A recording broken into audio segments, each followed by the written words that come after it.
From the CBS Broadcast Center in Los Angeles, this is CBS2 News at 11 p.m. A million reasons to say thank you. This is the moment our 12-hour fundraising drive for the victims of the Woolsey and Hill fires crossed the $1 million mark. Oh, $1 million was our goal. And you, our viewers, you didn't stop there. The relief effort just wrapped up. And here is now the donation total, $1,159,491.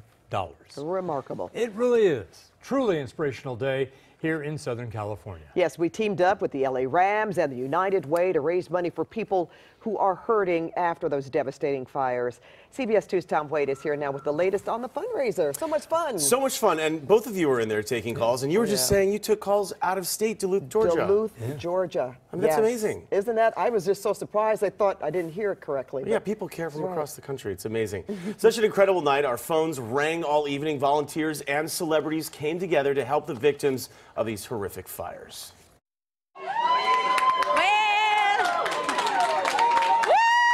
Just before 8 tonight, your incredibly generous donations crossed the $1 million mark. Throughout the day and night, our fabulous volunteers and celebrities helped take your calls. Hello, I'm Robin Thicke. I'm a Rams fan. I'm born and raised here in Los Angeles. I lost my home in the Malibu fires. There are a lot of victims who don't have insurance, who don't have any way to really pay for the damage. I have a saying, united we stand, divided we fall. So when things go crazy, it's so good to see that we all look out for each other. I know there's a lot of first responders in the audience tonight, and I am from a firefighter family in Alabama and Tennessee. I love you all so much. My mother was evacuated, and she's been staying with us for a while. Talking my ear off, but I'm happy she's safe. We just want to thank everybody that helps, even when you help your neighbors. And remember, we're all here together. We all love LA. CBS2 and KCAL 9 partnered with the Rams, United Way, and United Airlines to help make this telethon happen. Right now, surprisingly, we have a game back in Los Angeles Monday night against the Chiefs, which is an unbelievable occurrence, the first Monday Night Football game in LA in 33 years. And that whole game is going to be dedicated to celebrating the city coming together to support the first responders and the victims. Rams and the Chiefs will be playing and honoring all the first responders this Monday night. So you get a chance to watch the game and support them. Go ahead and do that. And more importantly, send donations, lend a hand however you can so we can bring this community together in this tough time. CBS2 KCAL 9 President and General Manager Steve Malden. Here I can tell you that there's nobody more involved in the community than the LA Rams. And we're just doing what we should be doing, and that's reaching out to help those that need help right now. And late tonight, the cast and crew of NCIS Los Angeles made a donation of $10,000. It's all about the human experience, right? And supporting each other, coming together. So I hope you'll do that too. And once again, check out this number, $1.1 million, $1,159,491. I mean, it really is humbling and absolutely inspiring to see that people could just donate so much money. These viewers that we have, it's really hard to put into words. Some were giving $10. Yeah. And feeling sorry that they could only give $10.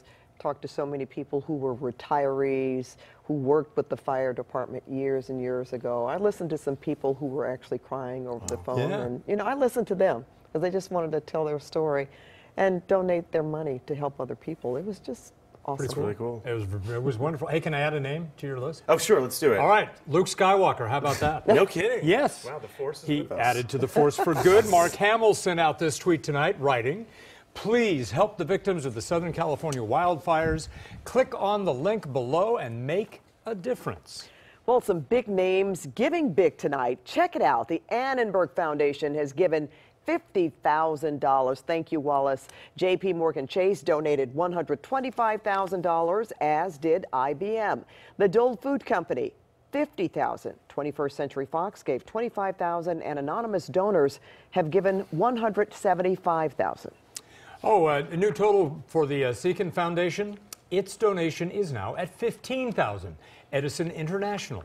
Edison donated $100,000, and we thank them all for those gigantic donations. And even though the phone banks are closed right now, it's not too late to help. You can still donate by texting 2018 fires to 41444, or just go online to cbsla.com/CBSLA-helps.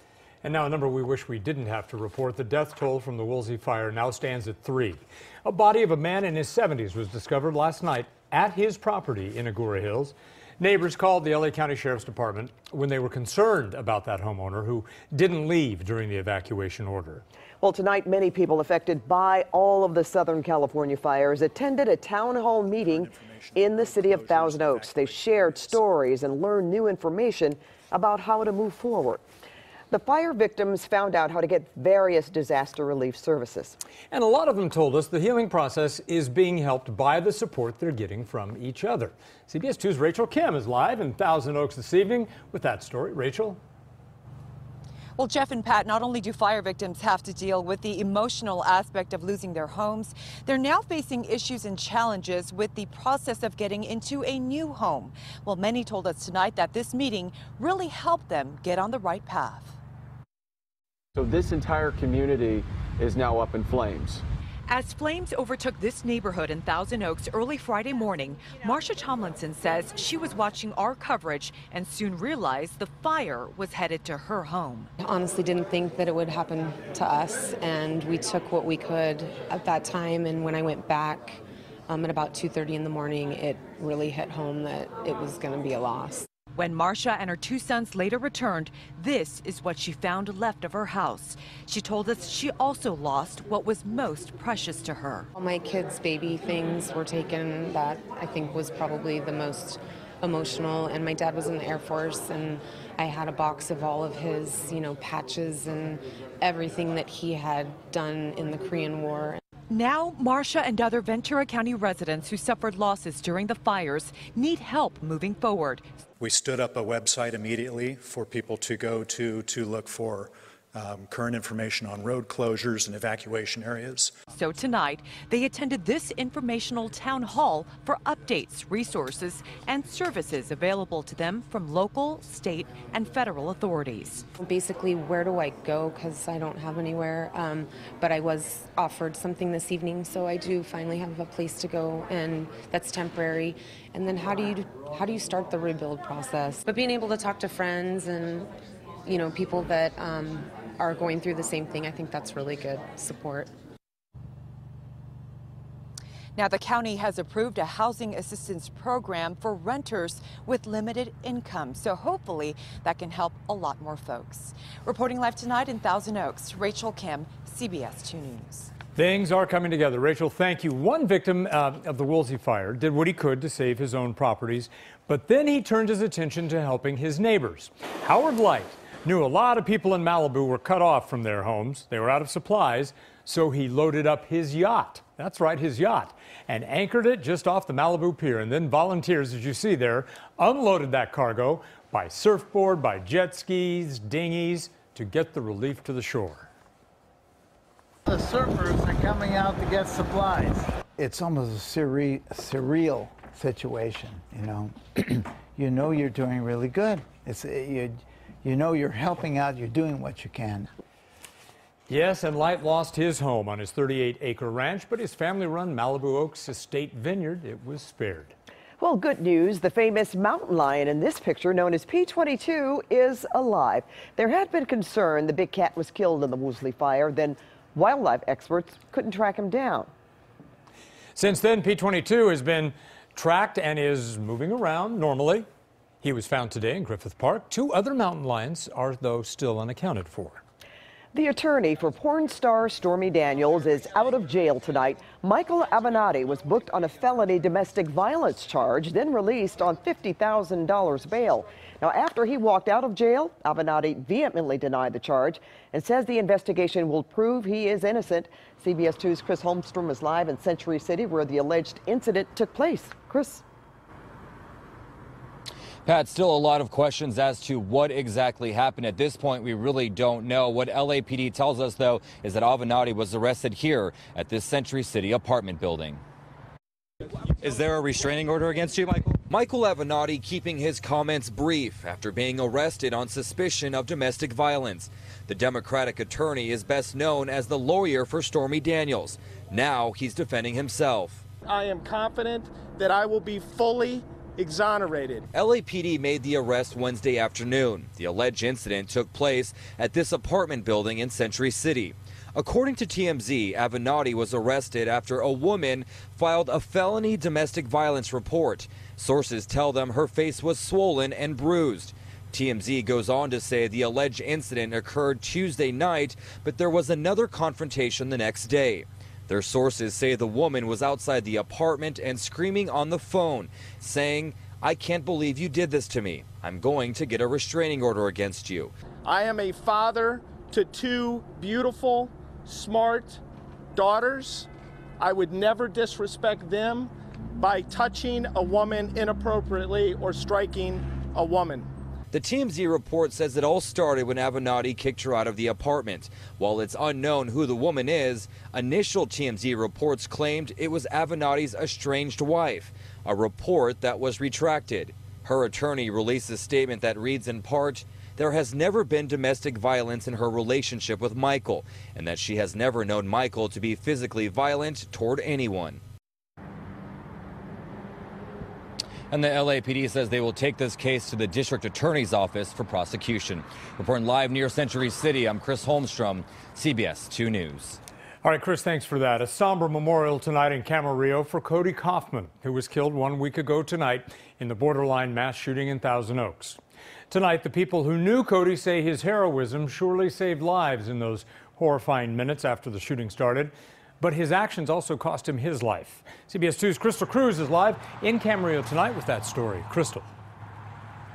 Hi, Jeff. It was a packed memorial, standing room only. People overflowed out into the entrance. And tonight we heard from women who say Cody Coffman saved their lives. Said he is my absolute hero because I don't think any of us would still be here if it wasn't for him. I really don't think we would. Friends of 22-year-old Cody Coffman remembered him as a hero the night he was murdered at the Borderline Bar in Thousand Oaks. He very selflessly made sure that we were okay before he was hit. And I will always see him as my hero. Cody's dad, Jason Kaufman, very proud of what his son did 1 week ago tonight when a shooter killed 12 people during college night. Cody was the first one to stand up, the first one to protect, the first one to shield the girls that he was with. He was right there ushering out. I know that Cody's back, and the girls were in front, Cody was behind, and they left, he didn't. Cody's grandpa spoke about forgiveness at a packed memorial for his grandson. So I asked myself, if I want to go to heaven, right, and all they want you to do when they're telling you is you got to be able to forgive here. If you want God to forgive you. And Cody's grandfather admits tonight he is having a hard time forgiving. Cody's dad says he is not mad at the shooter's mom because she too also lost a son. I'm Crystal Cruz, live in Camarillo. Back to you.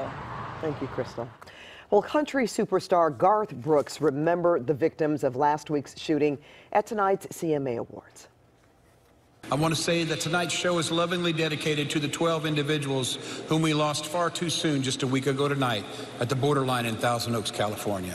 Tonight, let's celebrate their lives. Let the music unite us with love and their enduring memory. So please. Brooks then called for a moment of silence. And the funeral for Ventura County Sheriff Sergeant Ron Hillis is tomorrow. The 29-year veteran was shot and killed as he rushed into the Borderline Bar. Services begin at noon tomorrow in Westlake Village. You can watch it on our sister station, KCAL 9, as well as stream it online at cbsla.com. There is a search tonight for a driver in a deadly hit and run in Riverside County. The other driver was killed while rushing his pregnant wife to the hospital. CBS2 Inland Empire reporter Nicole Comstock is live in Menifee with new pictures of that suspect. Nicole? Yeah, Pat, this started off as a joyous trip to the hospital for this couple to deliver their third daughter and quickly turned into a nightmare out here when that other driver hit them and launched them into this ditch.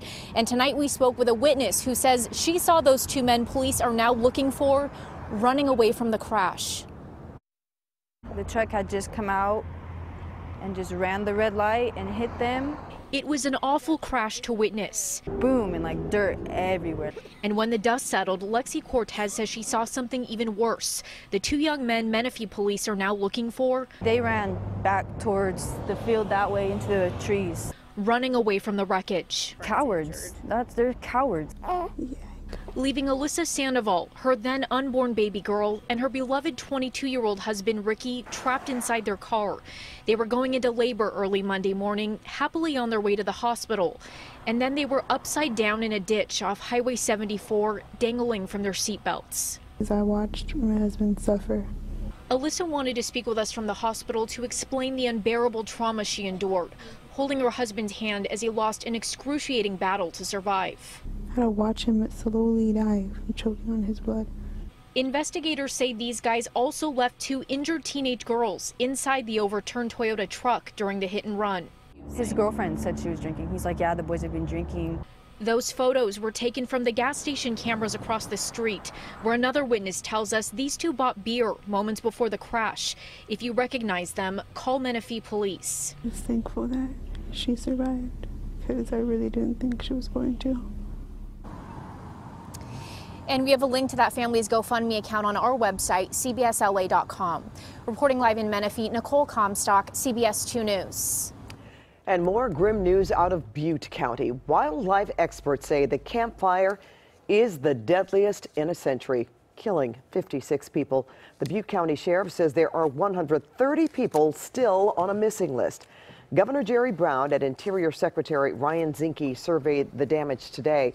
And while a cause has not been determined, about 24 victims have filed suit against PG&E for allegedly failing to maintain its power lines. Here's another way to look at the destruction of this fire. The dramatic time-lapse video captured Friday. It shows the progression of the Woolsey fire over the Malibu hills, or over the hills into Malibu. The video shows just how big those flames were, how much smoke there was as that fire burned through the coastal town. Very dramatic. Well, again, let's take a look at the total donations. We're up. As of 11 o'clock, yes, the donations are up. Look at this total. It is now $1,170,775. Thank you so much. Yeah, and we want you to remember, please, you can still help the victims of the Woolsey and Hills fires. You can donate by texting 2018 fires. 2018 fires, and text that to 41444. Or you can go online to our website, cbsla.com/CBSLA helps. And here's another way to help. You can write a check if you'd like. You can make the checks out to United Way. Send it care of CBS2 KCAL 9 News, 4200 Radford Avenue, Studio City, California, 91604. I talked to about 3 people who wrote checks. I did too. Yeah, and I thought that was wonderful great. that they went through the effort to wait to call. And still write the check, or even check. drop it off at the local United Way office. That's for sure. That's a great idea. And Garth has even better news for us. Those red flag warnings are gone. over. Yeah, boy, Pat, it has been a while since I've looked at the maps and seen absolutely nothing on it. We're going to have a little more blast of a wind tonight, but it's no big deal. Just prepare yourself, though. If you feel a gust up, don't get all worried about it. It's just normal for this time of the evening. Down towards the pier we go right now. Air quality doing a little bit better. A few souls down there, 58 degrees, winds are calm. Humidity downtown, 36%. It's dry, but we are slowly trying to recover here into the 50s pretty much everywhere. Obviously, the high deserts at 38, 27 Big Bear, Oxnard 56, Malibu right now at 56 and 48 into Temecula. This is an important thing I want to show you. 53% humidity, Oxnard, Camarillo. We are in single digits and low teens yesterday, 53% now, 32 at LAX and 24 into Fullerton. So we're starting to recover our sustained winds right now. A little bit out of the northeast, but look at the speed. That's what I'm interested right now. Not much at all there. The watches, warnings, and advisories, which has been lit up for what seems like ever, now absolutely clear. That's the great news. Watch what happens. We'll pick up a little bit of wind action tonight through tomorrow, 10, 11, 12 miles an hour, a little more than that on the peaks. And then as we get through tomorrow afternoon, we get a little bit of a sea breeze coming in. That'll help bring some humidity back up, especially by the beach areas. We pop a little offshore Thursday night and a Friday with slight wind action there. And then we make the corner turn as we start to head to Friday night into Saturday. And eddy kicks up. We start to see marine layer, hopefully as early as Friday. But certainly as we go Saturday, Sunday, into Monday, we'll really start to kick the overcast up in, and that'll be nice. As high pressure kind of just displaces itself, we're still tracking a chance of some rain mid-Thanksgiving week right now. Models are all over the place on this one. It could be as late as next week, and we're going to get something out of this. I don't think it'll be much, fortunately, but it's going to be around. It's a change in the weather pattern. That is what I'm interested in. You can see it approaching as we get Monday, Tuesday, and into Thanksgiving week. So temperatures, here you go. Beaches tomorrow, 79. Downtown coming in at 80. Valleys coming in at 81. We'll start to back things off, as you can see those clouds denoting marine layer. And then the last day or so, a chance of those showers coming away. There's a look at the high deserts mountains as well. Please also don't forget pets as well. The animal shelters are getting full. A lot of animals have been displaced that could use fosters as well. And still a lot of friends, a lot of people not able to get back in up towards Carbon Canyon and farther north in the Malibu. We're with you guys. Hopefully soon they'll have the power back on there. Have a good evening, everybody. Thank you to everyone who donated. Back to you guys. All right. Thanks, Garth. And just ahead of the Thanksgiving holiday, a warning tonight about widespread salmonella outbreak linked to turkey. Another reminder, you can still help the victims of the Woolsey and Hills fire. Here's how you do it. Text 2018 fires to 4144. Or you can go online to cbsla.com/CBSLA helps. The devastation caused by the Woolsey and Hill fires means that we all have an opportunity and a calling to come together and help care for our neighbours. Already so many brave firefighters have risked their lives to stop the fires, and so many Southern Californians have opened their hearts and their homes to help. But this is going to be a long rebuilding process, and we are only just beginning the fight. You can call, text or go online with your donation today to help support our neighbours in need.